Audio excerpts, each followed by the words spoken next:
Hello, everyone. My name is Erica, and I'm 30, living in a bustling city where housing prices are insane. My successful older sister, Vivian, offered me a way out, a high-end apartment with a $3,200 monthly rent, which she supposedly owned. She constantly mocked my financial situation, telling me, "You'll never own property." I paid that exorbitant rent for 2 years, only to discover her ultimate betrayal. She didn't own the property at all. She was just the tenant, subletting illegally to me for triple the price. I was funding her luxury lifestyle while she destroyed my savings and my self-esteem.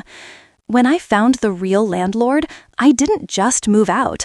I set a legal trap that ruined her reputation, her credit, and her tenancy in one swift move. Before we begin, let me know where in the world you're tuning in from and what time it is for you right now. I love seeing how far our community reaches. If you want to see a manipulative sister lose everything to justified legal revenge, please like, share, and subscribe. The apartment was stunning, perched on the 30th floor with floor-to-ceiling windows overlooking the entire city skyline. It was in one of the most exclusive, in-demand buildings downtown, the kind of place I, a humble librarian with a side hustle, could never afford. My sister, Vivian, 35, a high-flying tech executive, bought it 2 years ago, or so she claimed. She offered me the deal of a lifetime, a chance to live in luxury, a spacious 2-bedroom apartment for the highly competitive rate of $3,200 per month. It was expensive, yes, but for the location and the quality, I rationalized it as a stretch I could handle, hoping the prestige would somehow rub off on my own ambition. Vivian constantly reinforced the narrative that this apartment was a symbol of her superior financial success, a permanent visual reminder of my own struggles. Every time I paid her on the first of the month, she would hand over the receipt with a condescending smile, often dropping cruel, casual remarks like, "Enjoy it, Erica.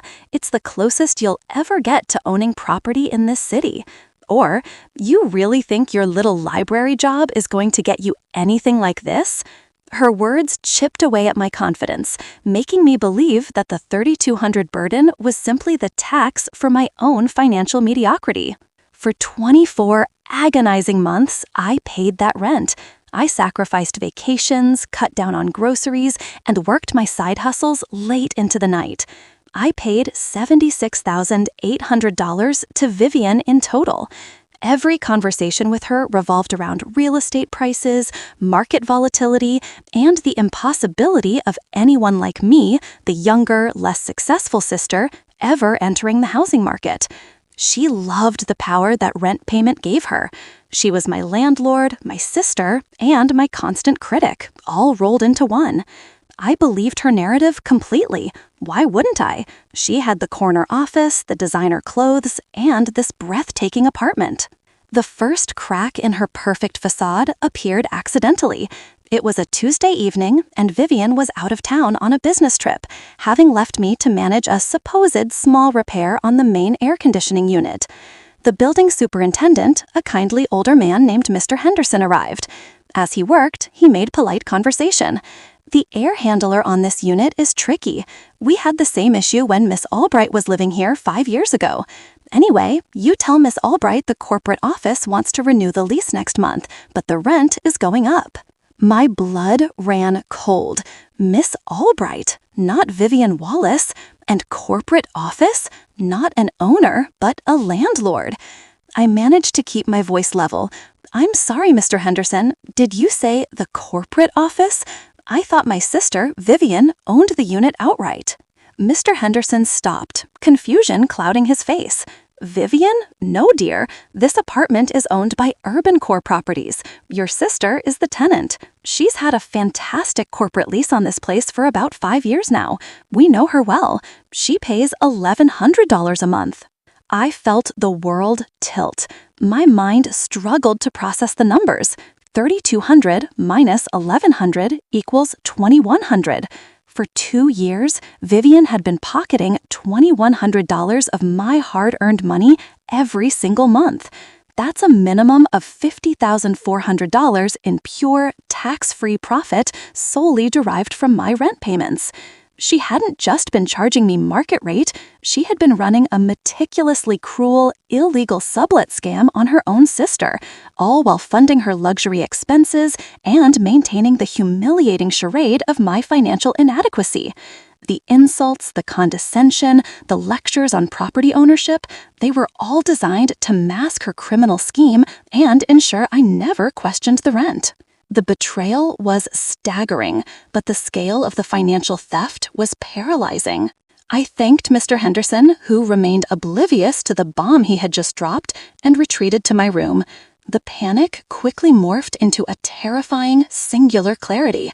I didn't scream, I didn't cry, I got to work. I wasn't just going to move out. I was going to ensure that the fallout from this revelation destroyed Vivian's professional reputation, her credit, and her entire ability to ever secure another corporate lease in this city. You wanted to play the high roller? Now you pay the high roller penalty. I hung up the phone and blocked her number, severing the toxic cord forever.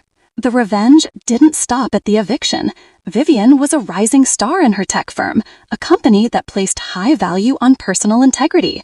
My lawyer compiled the complete file, the lease agreement showing the $1,100 rent, the bank records showing the $3,200 payment, the eviction notice for illegal subletting, and the civil summons, and sent it to the company's human resources department, citing significant concerns regarding financial integrity and ethical conduct involving fraud against a family member.